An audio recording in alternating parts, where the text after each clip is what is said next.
A topic often discussed about with reference to the early LDS Church is polygamy, which is the marriage of a person with more than one spouse, as shown here. This was a common occurrence between the 1850s and the 1880s, so within the early LDS Church. This happened primarily after they migrated to the Utah Territory in the United States, so that they can have this religious freedom. They did this because they believed, as in old times, God revealed his will to the people through prophets, like Elijah, Moses, all those. And likewise, modernly, prophets revealed the will of God and told them what to do, and thus they practiced polygamy, being told by a prophet.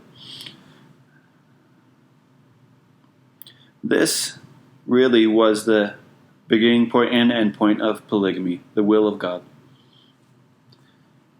However, in the Reynolds versus USA Act, it was ruled that religious practice could be limited, thus limiting polygamy.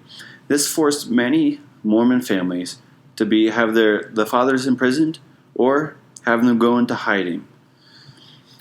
This was unfortunate because this made them not completely law-abiding citizens, and they had to hide and be in prison because of the U.S. officials. In 1890, the first official declaration of the church outlawed new polygamous marriage, and in 1904, this was reinforced with the Second Manifesto.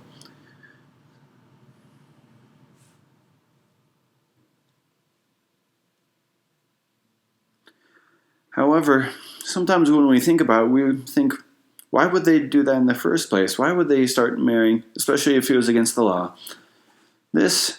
So we go back to the part about the prophets.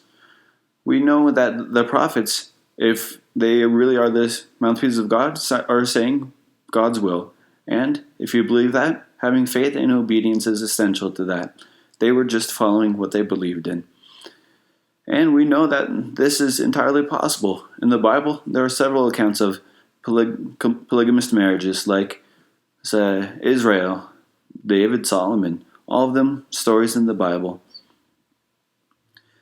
But now, here's a question. If you were told by God to have a polygamous marriage, marry several other people, would you do it? Would you climb a mountain for God? Well, some of us don't know the answer right away. That's why we need to have constant communication with God. This is through prayer, and we can openly communicate with Him.